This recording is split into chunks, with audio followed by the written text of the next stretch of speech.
ನಮಸ್ಕಾರ. ನಾನು ನಿಮ್ಮ ಎಸ್.ಎಂ. ಕಳಿಂಗಳಿಯವರು ಮಾತಾಡ್ತಾ ಇರೋದು.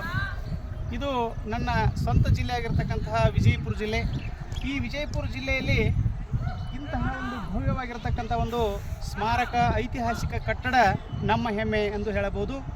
ಇಂತಹ ಗೋಳಗುಮ್ಮಟವನ್ನು 1627ರಲ್ಲಿ ಇಬ್ರಾಹಿಂ ಆದಿಲ್ ಶಾನು ಇದನ್ನು ನಿರ್ಮಿಸಲಿಕ್ಕೆ ಪ್ರಾರಂಭ ಮಾಡ್ತಾನೆ. ಕ್ರಿಸ್ತಕ 1627ರಿಂದ 1657ರವರೆಗೆ ಅಂದರೆ 30 ವರ್ಷಗಳ ಕಾಲ ಈ ಒಂದು ಗುಮ್ಮಟವನ್ನು ನಿರ್ಮಿಸಿದ್ದು.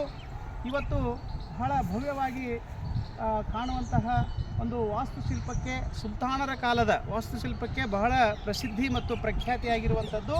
ಇವತ್ತು ವಿಶ್ವದಲ್ಲಿಯೇ 2ನೆಯ ದೊಡ್ಡ ಗುಮ್ಮಟ ಎಂಬ ಹೆಮ್ಮೆಗೆ ಪಾತ್ರವಾಗಿರ್ತಕ್ಕಂಥದ್ದು ಅದು ನಮ್ಮೆಲ್ಲರ ಒಂದು ಹೆಮ್ಮೆ ಅಂತ ಹೇಳ್ಬೋದು. ಇಂತಹ ಒಂದು ಗೋಳಗುಮ್ಮಟವನ್ನು ನಾವೆಲ್ಲ ಈಗ ವೀಕ್ಷಿಸ್ತಾ ಇದ್ದೇವೆ. ಇಲ್ಲಿ ಪಕ್ಕದಲ್ಲಿ ನೋಡ್ತೀವಿ, ಆ ಕಡೆ ಮತ್ತು ಈ ಕಡೆ ಇಲ್ಲಿ ವೃತ್ತಾಕಾರವಾಗಿರ್ತಕ್ಕಂತಹ ಏರಿ ಹೋಗುವಂತಹ 1 2 3 4 5 6 7 ಒಂದು ಮೆಟ್ಟಿಲುಗಳನ್ನು ನಾವು ನೋಡ್ತಾ ಇದ್ದೀವಿ. ಆ ಮೆಟ್ಟಿಲುಗಳ ಮೇಲೆ ಹೋದ ಮೇಲೆ ಅಲ್ಲಿ ಗುಮ್ಮಟವನ್ನು ನಾವು ನೋಡ್ತೀವಿ. ಆ ಗುಮ್ಮಟದಲ್ಲಿ ಒಳಗಡೆ ಅಲ್ಲಿ ವೃತ್ತಾಕಾರವಾಗಿ ನಾವು ಸುತ್ತು ಹಾಕ್ಬೋದು. ಅಲ್ಲಿ ಸುಮಾರು 1 ಸಲ ಧ್ವನಿಯನ್ನು ಮಾಡಿದಾಗ ಅದು 7 ಸಲ ಪ್ರತಿಧ್ವನಿಸ್ತಕ್ಕಂತಹ ಒಂದು ಪಿಸುಗುಟ್ಟುವ ಗ್ಯಾಲರಿ ಅಂತ ಹೇಳ್ಬೋದು. ಇಂತಹ ಒಂದು ಹೆಮ್ಮೆಯ ಮತ್ತು ಪ್ರಸಿದ್ಧ ಈ ಗುಮ್ಮಟವನ್ನು ನಾವೆಲ್ಲರೂ ಇವತ್ತು ನೋಡಲು ಬಂದಿದ್ದೇವೆ. ತಾವು ಕೂಡ ಇದನ್ನು ನೋಡಿ ಸಂತೋಷ ಪಡಿ ಅಂತ ಹೇಳ್ತಾ ಇದ್ದೀನಿ.